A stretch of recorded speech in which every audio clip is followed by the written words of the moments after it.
విషమంతా గాఢ అంధకారం అవుతుంది. సాగే మప్పుల మందన పడితే సాగరం అవుతుంది.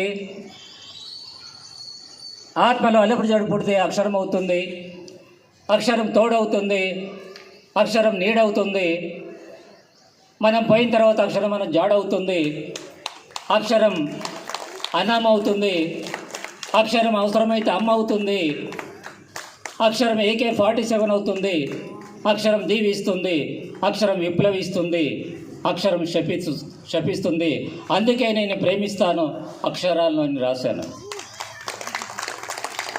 సింపుల్గా డాక్టర్ బిఆర్ అంబేద్కర్ ఏమన్నారో తెలుసా? అక్షరాలు పేదలకు అందని ద్రాక్ష పండ్లు కాకూడదని చెప్పాడు సింపుల్గా.